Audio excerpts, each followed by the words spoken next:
డిస్కషన్లోకి వెళ్దాం. మేడం, ఇందాక మనం చెప్తున్నాం అంటే ఇన్సిడెంట్ జరిగాక కూడా పోలీసుల వైఖరి కూడా ఇందుకు కొంచెం డిఫరెంట్గా ఉందని మీరు చెప్తున్నారు. అవి ఏవైతే అయిందో అది చివరికి వచ్చి అమ్మాయిల వైపే వాళ్ళు వెటకారంగా మాట్లాడడం లేదా అపహాస్యం చేయడం, వాళ్ళని ఇంకా వాళ్ళ మాటలతో బాధ పెట్టే సంఘటనలు చూస్తున్నాం. సో ఇవన్నీ కూడా రిపీట్ కాకుండా ఉండాలంటే మార్పు అనేది ఎక్కడ రావాలంటే? మార్పుకు సంబంధించిన దాంట్లో సమూహంగా రియాక్ట్ అవ్వడం అనేది ఒకటి కంపల్సరీ అవసరమైన సబ్జెక్ట్ అండి.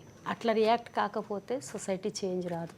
ఏ అమ్మాయినైనా అనవసరంగా సంబంధం లేని వాళ్ళని నేను ఏమైనా బిహేవ్ చేస్తే రియాక్ట్ అవుతుంది సొసైటీ అనేది, సోషల్ పర్సనాలిటీస్ అందరు రియాక్ట్ అవుతారు అనేది ఖచ్చితంగా తెలపాల్సిన అవసరం ఉంది. అది ఈరోజు ఆర్టీసీ అదే మన హర్యానాలో జరిగిన అమ్మాయి రోహతాస్లో జరిగిన ఇష్యూ ఖచ్చితంగా అలాంటి సిగ్నల్ తీసుకెళ్తారు. అదే బస్సులో ఉన్న వాళ్ళందరూ కూడా ఇంకా రియాక్ట్ అయ్యి ఉంటే, బస్సులో ఉన్న మహిళలు కానీ జెంట్స్ కానీ లేదా ఆర్టీసీ డ్రైవర్ కానీ కండక్టర్ కానీ ఇంకా రియాక్ట్ అయ్యి ఉంటే అది ఇంకా చాలా బాగుండేది. రియాక్ట్ కావాలి, ఎక్కడ ఆగాల్సిన అవసరం లేదు, రియాక్ట్ కావాలి. బస్ స్టాపుల్లో కూర్చున్నప్పుడు కూడా అక్కడ జరుగుతున్న ఇన్సిడెంట్ సినిమా చూసినట్టు చూడడం కాదు, అందరూ రెస్పాండ్ అయ్యి రియాక్ట్ అవ్వాల్సిన అవసరం ఉంది. అప్పుడు ఎక్కడికక్కడ ఆ రియాక్షన్స్ వచ్చినప్పుడు దాన్ని నిరోధించడానికి తోడ్పడుతుంది, నివారించగలుగుతారు. మనం ఒళ్ళు దగ్గర పెట్టుకోవాలనేటువంటి అభిప్రాయాలు కూడా మెన్కి, ఇబ్బంది పెట్టే మెన్కి ఇది సిగ్నల్గా వెళ్తుంది. ఇక రెండో విషయం, పోలీస్ స్టేషన్లో పోలీసులు కానీ మిగతా సబ్జెక్ట్లో ఉన్న అందరూ కూడా వాళ్ళ మీద పనిచేస్తున్న భావాలు ఏంటి? పురుషుడు గొప్ప, స్త్రీలు తక్కువ. పురుషుడు ఏం చేసినా స్త్రీలు పడి ఉండాలి. నేను ఏం మాటలన్నా, ఏం టీజ్ చేసినా, ముసలి వాళ్ళైనా చంటి పిల్లలైనా ఏ రకంగా హింసించినా వాళ్ళు పడి ఉండాలి అన్నట్టు. ఇది ప్రభుత్వ అధికారంలో ఉండేటువంటి వాళ్ళు, ప్రభుత్వ ఖజానాతో తీసుకునేటువంటి వాళ్ళు ఇలాంటి భావాలతో ఉండకూడదు.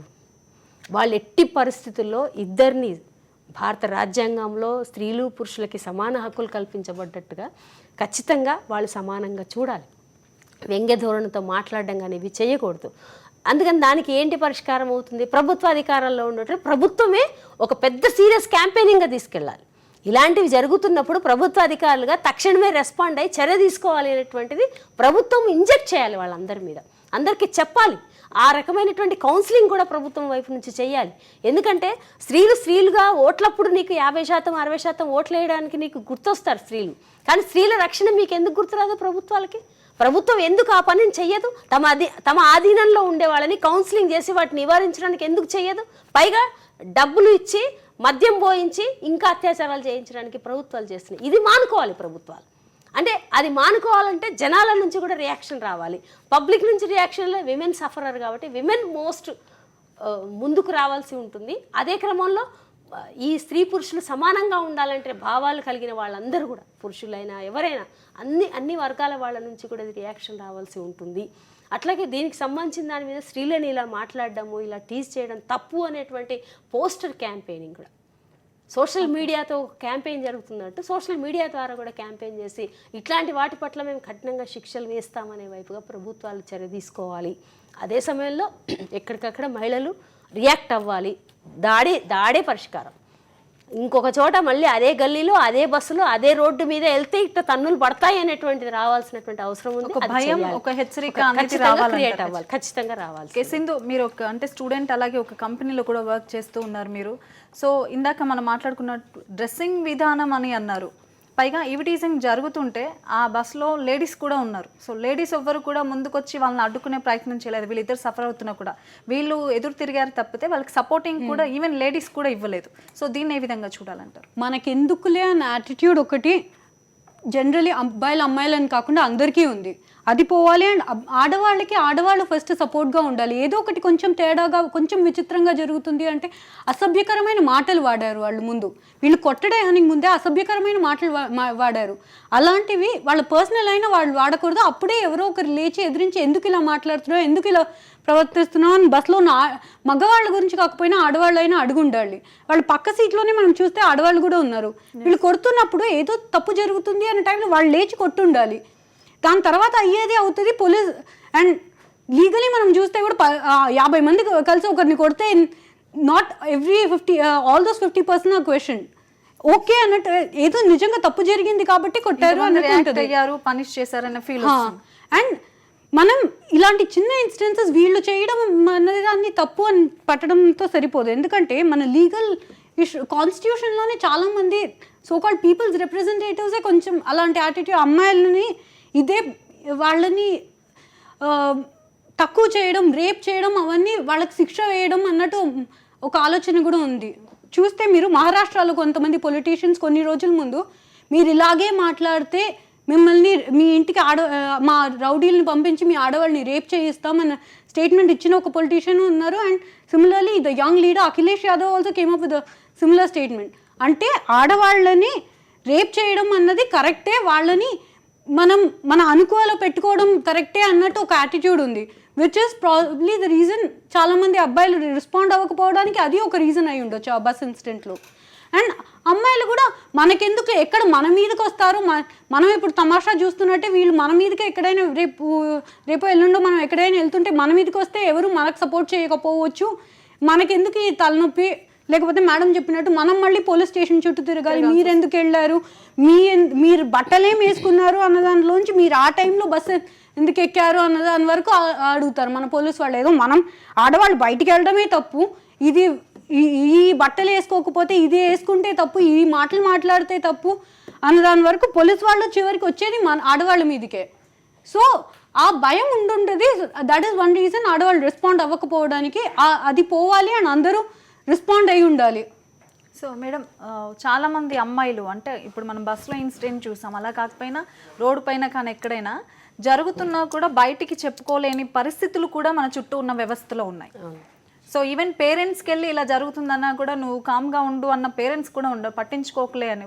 ఫ్రెండ్కి ఇలా జరిగిందన్నా కూడా నువ్వు ఇన్వాల్వ్ కాకు అని చెప్తారు. అయితే ఈవెన్ ఈవ్ టీజింగ్ చేసే అబ్బాయిలు కూడా మనకి ఇంట్లో సిస్టర్స్ ఉన్నారు, మనకి అమ్మ ఉంది, రేపు మన సిస్టర్స్ వెళ్తే కూడా ఇటువంటి సిచ్యువేషన్ ఎదురవుతుందేమో అన్న ఆలోచన కూడా వాళ్ళకి రావట్లేదు. ఈవెన్ పేరెంట్స్ కూడా అలా గైడ్ చేయట్లేదు. సో పేరెంట్స్ ఏ విధంగా గైడ్ చేయాలంటారు స్టూడెంట్స్కి? తప్పనిసరిగా పేరెంట్స్ అమ్మాయిలకి ధైర్యాన్ని నూరిపోయాల్సిందే, ఏదైనా ఎదుర్కోబిడ్డ అని చెప్పాల్సిందే. ఇంట్లో అబ్బాయిలకు కూడా చెప్పాలి, అమ్మాయిల్ని చూసే దాంట్లో గౌరవప్రదంగా మర్యాదగా చూడాలి. తన ఇంట్లో ఉన్న ఆడవాళ్ళని కదా, బయట సమాజంలో ఉన్న ఆడవాళ్ళని కూడా చూడాలి. అసలు ముందు వాళ్ళు మనుషులు అనేది ఫస్ట్ పరిగణలోకి తీసుకోవాలి. వాళ్ళకు ఒక మెదడు ఉంది అనేది పరిగణలోకి తీసుకోవాలి, వాళ్ళకి ఆలోచన శక్తి ఉంది అనేటువంటిది కూడా పరిగణలోకి తీసుకోవాలి. అట్లా తీసుకోవట్లేదు. అందుకని ఈ వైపుగా కుటుంబంలో అమ్మాయిలు ఎదుర్కోవడానికి సంబంధించిన దాంట్లో ఒకవేళ మన చేతుల్లో అన్నీ ఉండవు, మనం ఎంత పర్ఫెక్ట్ డ్రైవర్స్ అయినా we cannot escape from the accidents. అయితే అట్లాంటి సొసైటీలో ఇలా ఉన్నప్పుడు ఇన్సిడెంట్ జరిగితే కూడా కుటుంబానికి ఫ్రీగా వచ్చి చెప్పుకోగలిగేటువంటి ప్రజాస్వామిక వాతావరణం ఉండాలి ఇంట్లో. ఆ చెప్పుకున్నప్పుడు దానికి వెంటనే తల్లిదండ్రులు మద్దతు ఇచ్చి దాన్ని సపోర్ట్ చేసి దాని ద్వారా ఉపశమనం పొందడానికి పోలీస్ స్టేషన్ కంప్లైంటా ఇంకే కంప్లైంట్ అన్ని రూపాలలో దానికి వెళ్ళి చేసుకోగలిగేటువంటి పరిస్థితి కల్పించబడాలి ఇంట్లో.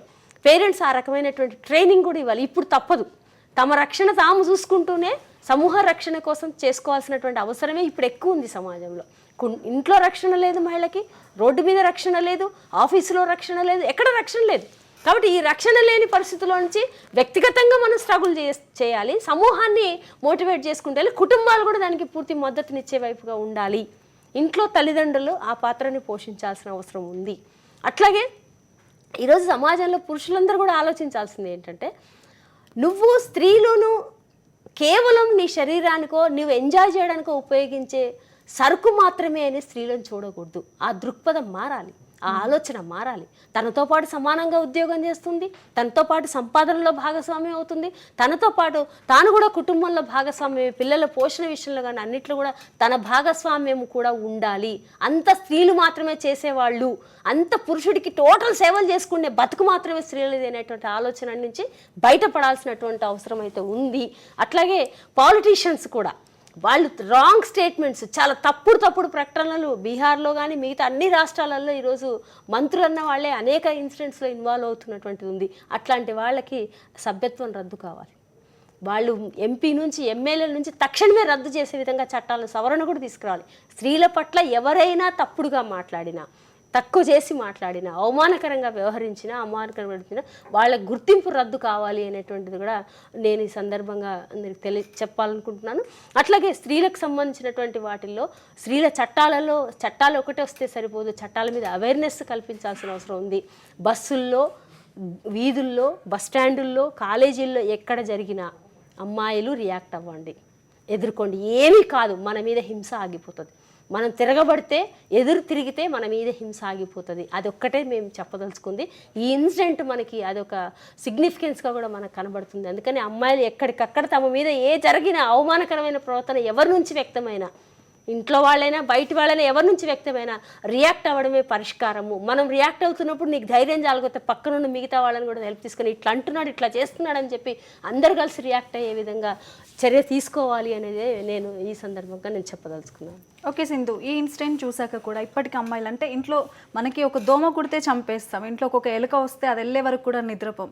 అంత ధైర్యంగా ఉన్న లేడీస్ ఇట్లాంటి ఇన్సిడెంట్కి వచ్చేసరికి భయపడుతూ ఉంటారు. సో ఈ ఇన్సిడెంట్ చూసాక అమ్మాయిలందరికీ కూడా ఒక ఇన్స్పిరేషన్ వచ్చింది. అంటే ఐ మీన్ ఒక తప్పు ఒక జరుగుతున్నప్పుడు ఖండించగలం మేము కూడా అనే ఒక ధోరణి అమ్మాయిల్లో వస్తుందని అనుకుంటున్నాను. మీరేం చెప్తారు బ్రీఫ్గా చెప్పండి.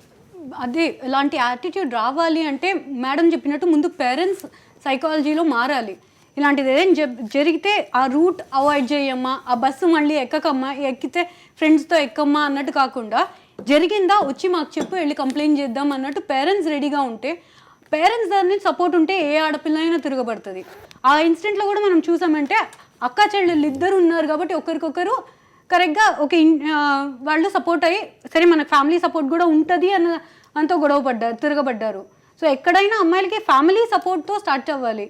అండ్ మేడం చెప్పినట్టు కొన్ని ఇన్సిడెన్సెస్ ఫ్యామిలీలో కూడా జరుగుతున్నాయి. సో పేరెంట్స్ మధ్యన పేరెంట్స్కి పిల్లలకి మధ్యన కమ్యూనికేషన్ ఈజీగా ఉండాలి. ఏదైనా జరిగితే నేను మా అమ్మకో నాన్నకో ఎవరో ఒకరికి చెప్పేటట్టు ఉంటే నేను తిరగబడవచ్చు, వాళ్ళు సపోర్ట్ చేస్తారు అన్నట్టు ఉండాలి. ఈ సిచ్యువేషన్లో కూడా ఇలాంటి సిచ్యువేషన్స్ కూడా అప్పుడు అవాయిడ్ చేయొచ్చు.